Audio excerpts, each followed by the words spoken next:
मित्रों, जब 2017 में सरकार बनी, बड़े उत्साह से सरकार बनी थी, लेकिन जब सरकार बनना ऐसा महसूस हो रहा है आज कि इस सरकार ने लोकतंत्र के लिए नहीं, राजतंत्र के लिए सरकार बनाई थी और बोलने पे पाबंदी लगा दी।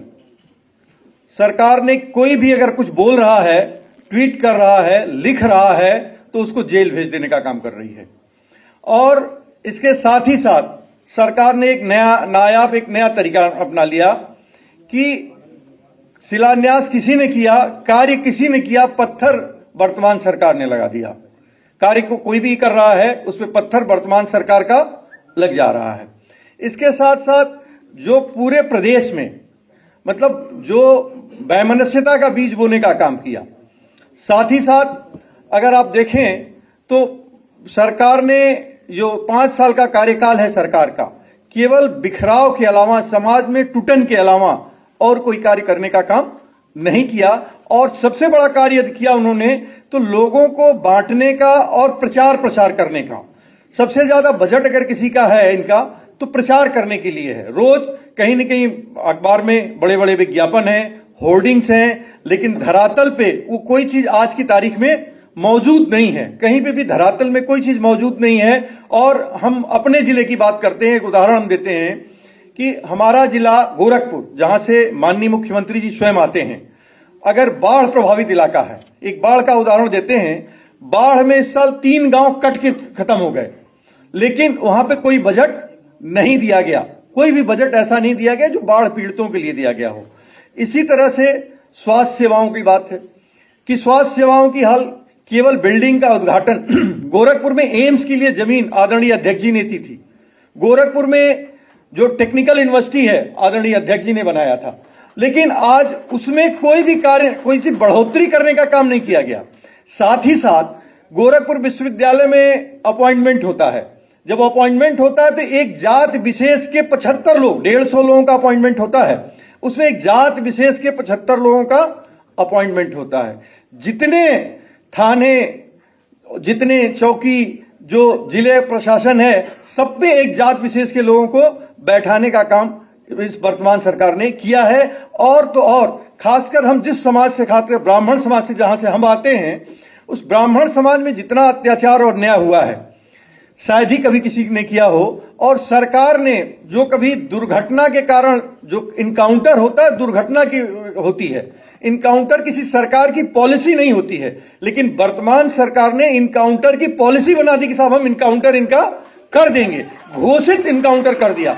तो इसका मतलब सरकार ने का न्यायपालिका से पूरा विश्वास उठ गया है। सरकार का न्यायपालिका के ऊपर विश्वास नहीं रह गया है, क्योंकि कायदे से किसी को भी हम किसी दुर्घटना में इनकाउंटर हो जाए, ये बात तो सुनी है, ये समझी है कि भाई इनकाउंटर ऐसे हो गया, कोई दुर्घटना हो गई, लेकिन सरकार ने पॉलिसी बना के कि साहब फला व्यक्ति का मुझे इनकाउंटर करना है। पहली बार मेरे ख्याल से इतिहास में ऐसा हुआ होगा कि पहली बार घोषित करके इनकाउंटर किया जा रहा है। तो बस सरकार अपराध करने का काम कर रही है। किसी को न्यायपालिका को अपने हाथ में लेने का अधिकार हमारे संविधान में नहीं है, लेकिन सरकार ने न्यायपालिका के भी कार्य को अपने हाथों में लेने का काम किया है आज की तारीख में, और लोगों को घोषित इनकाउंटर कर दिया है। इसी तरह जब डेंगू की बात आई थी तो डेंगू की वजह से तो मर रहे थे लोग। गोरख बीआरडी में जो जापान जेईटी हो, जापानी इंसेफ्लाइटिस से लोग मर रहे थे, तो वहां के प्रिंसिपल है राजीव मिश्रा।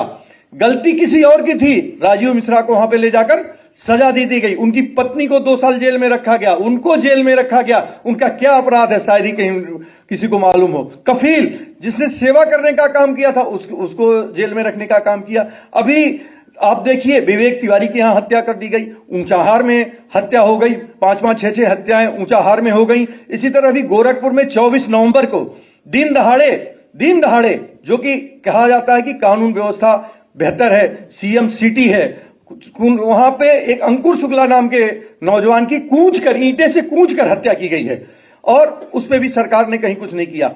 और अभी तक की जो भी सरकारें हैं वो यदि कोई कार्य करती हैं तो वो ये कार्य करती हैं कि जो पीड़ित होता है उसके पास जाती हैं, लेकिन वर्तमान सरकार में जो उनके सहयोगी दल हैं, अपराधी के घर पूछताछ करने गए कि उनकी कुशल क्षेम लेने अपराधी के घर गए, जो पीड़ित पक्ष था उसके घर कुशल क्षेम पूछने तक नहीं गए। तो आज पूरी सरकार चाहे वो भ्रष्टाचार की बात हो, चाहे वो कानून व्यवस्था की बात हो, महंगाई की बात हो। महंगाई में चारों तरफ लोग त्राही त्राही कर रहे हैं। कोरोना के दर्द को अभी लोग भूले नहीं हैं। शायद ही कोई ऐसा परिवार होगा जो कोरोना में अपने किसी एक न एक प्रियजन को कहीं न कहीं निश्चित रूप से खो दिया है। उस अव्यवस्था के दौर में सरकार शांत हो गई थी, कहीं बोलने का काम नहीं कर रही थी। सरकार ने जो कोरोना पीड़ित थे उनके लिए कोई काम करने का काम नहीं किया। हमारे तरफ एक धुरियापार चीनी मिल है, उसको उन्होंने वादा किया था चलाने के लिए, लेकिन आज तक उस पर एक ईंटा नहीं रखा गया है। तो बीआरडी मेडिकल कॉलेज जहां पे अभी फैसिलिटी नहीं है, एम्स खोलने की बात हो रही है, लेकिन फैसिलिटी नादारद है, तो क्या केवल बिल्डिंग से हमारा काम चलेगा? तो पूरी प्रदेश सरकार आज की तारीख में केवल वादों पे चल रही है। अगर वहीं दूसरी तरफ आदरणीय अखिलेश यादव जी की सरकार को देखिए, 12 से 17 की सरकार को देखिए, तो एक नया विजन दिखाई देता है, एक नया दृश्य दिखाई देती है। आपका एक विजन था कि लखनऊ में मेट्रो को चलाने का काम किया, आगरा से लखनऊ तक एक्सप्रेसवे बनवाने का काम किया, आज तक उन्होंने कैंसर हॉस्पिटल बनवाने का काम किया।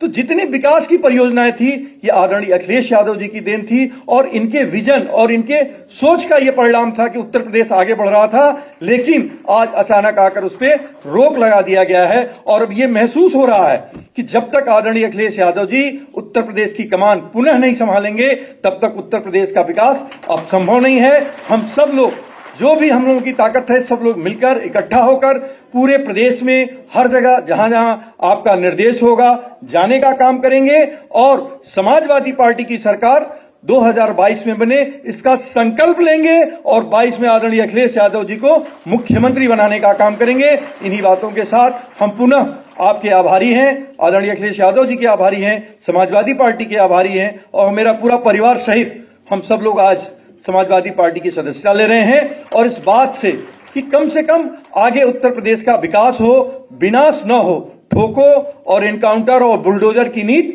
समाप्त हो, भाईचारे की नीति हो, विकास की बात की जाए, लोगों को रोजगार की बात की जाए। आप देखिए, अगर जो शिक्षा मित्र हैं, जो परीक्षा लीक, तो मेरे ख्याल से एक ये बन गया है, एक सिस्टम बन गया है, जो भी परीक्षा हो जा रही है वो लीक हो जा रही है, फिर उसकी जांच हो रही है, फिर उसका सेंटर अगर गोरखपुर से कहीं मेरठ भेज दिया जा रहा है और मेरठ से कहीं गोरखपुर भेज दिया जा रहा।